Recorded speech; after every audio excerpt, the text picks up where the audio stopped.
So Games Workshop have shown us several new changes to chapter tactics in the new Codex Space Marines. This one might cause a bit of a shake-up.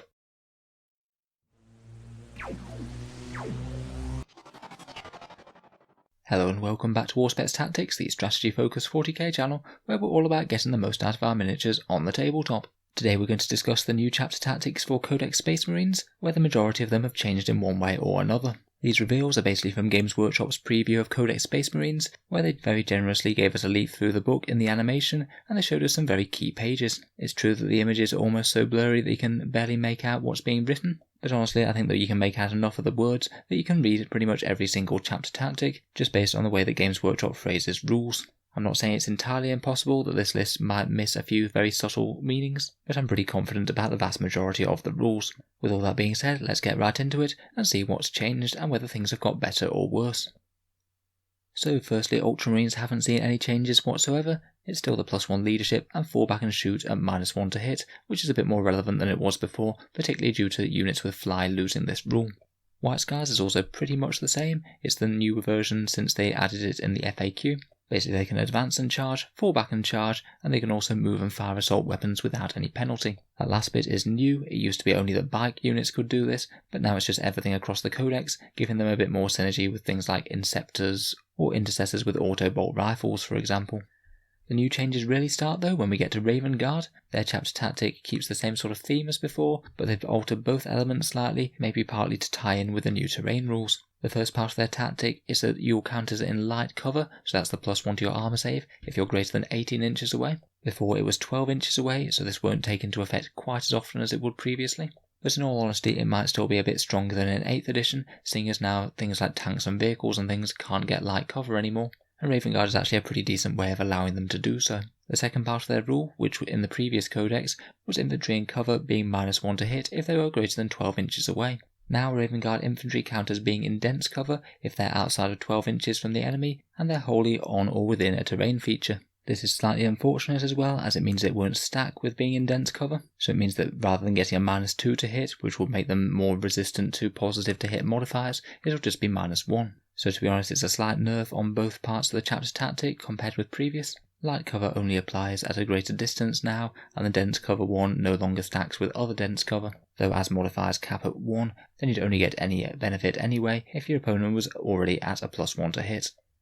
The Iron Hands tactic is pretty much the same, except the 5+ Overwatch modifier has disappeared.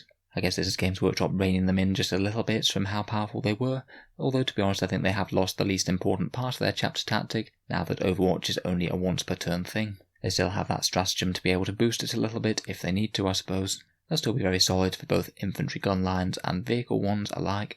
Unfortunately, Salamanders have got hit with a nerf bat here, and one I'd certainly say wasn't necessary. Previously they were able to reroll 1 hit roll and 1 wound roll every time a unit shot or fought, but now it's only ever going to be able to reroll 1 wound roll. The hit roll bit has vanished. I'm pretty certain that this is Salamanders getting caught in the crossfires where Games Workshop decided to nerf Master Artisans, the chapter tactic that did almost exactly the same thing and was pretty close to being an auto-include for the very decent damage buff it gave you in almost all situations. In general, I do think that this was more of an issue when taken on successor chapters and combined with, say, Stealthy, which just gave your army a very big bonus to offense and defense.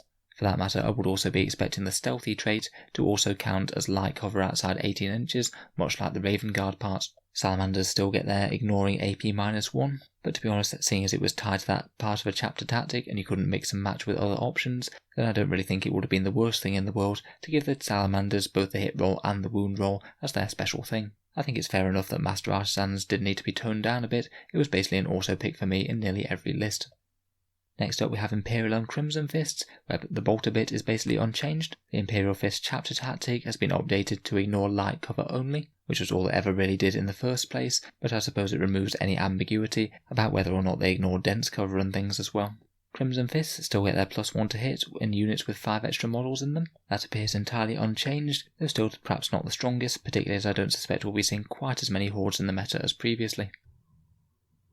Black Templars have seen a bit of a side grade. Previously they were allowed to reroll any or all of the dice when making the charge roll, which was very reliable as it meant that you could reroll just one dice if say you rolled a 6 on one dice but a low number on the other.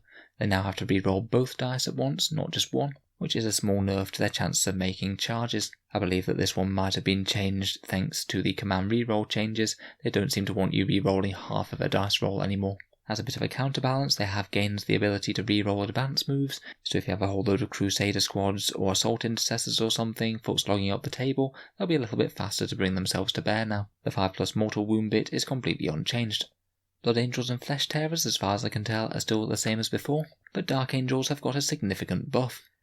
I'll be honest, the Dark Angels trait was one of the hardest to read on the list, but it certainly appears that if they remain stationary in the turn, rather than re-rolling ones to hit, they now will just +1 to all of their hit rolls. And as far as I can tell, it doesn't actually specify between ranged and melee, so when they're charged on the defensive, the Dark Angels combat squads will be hitting a little bit more accurately. Honestly, this could make them a really scary gunline army, provided you are hitting on a 3+ or worse, then it's just a very solid buff to shooting all around if you can stay still.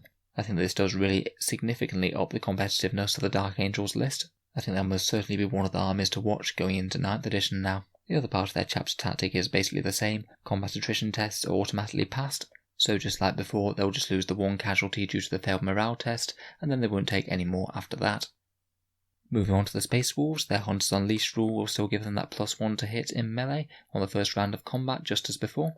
But the heroic intervention bit has been drastically changed. It used to be the case that you could heroically intervene up to 6 inches with their characters, which was certainly helpful and did come into handy every so often, but to be honest it was very easy to play around, and of course it made no difference if you were already within 3 inches. Now, however, every single Space Wolves unit will be able to heroically intervene as if it were a character. It means that you're just going to have to back off from every Space Wolf unit unless you want to wind up in close combat with them. Over the course of an entire army and an entire game, I do think that this will limit people's deployment options, and it could potentially make it quite hard to steal objectives from Space Wolves, knowing that they can heroically intervene into you if you put an infantry squad there to contest an objective. I'd argue that this is a pretty solid buff to the army.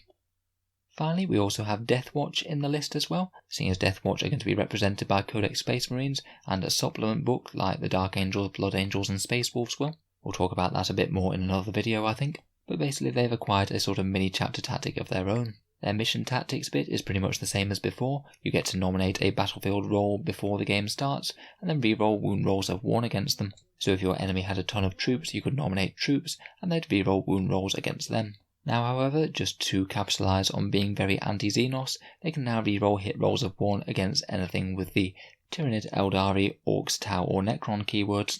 I'm not necessarily sure how meaningful that will be. I think in general you want to keep Deathwatch squads with rerolls anyway from things like Watchmasters, but I guess it's not a bad thing to have and it lets them operate a bit more independently, and in a vacuum it certainly amps up damage against the armies that they should be strongest against. So a bit of a rebalancing across the board there. Small nerfs to several chapters, decent buffs to a couple. In particular I'd say probably the biggest losers are unfortunately the Salamanders, with Raven Guard and Black Templars probably a minor nerf unfortunately. A small buff to Space Wolves and Deathwatch, but a really massive buff to the Dark Angels, with their Green Wing units looking far scarier than before sitting back in a gun line. I feel like Dark Angels could be one of the armies to beat going into the new edition. So let me know what you think down in the comments below. If there are any implications that I've missed from this, then it would be nice to hear your thoughts about your chapter. If you've enjoyed the video, then feel free to subscribe to Auspex Tactics for regular tactics related content such as this.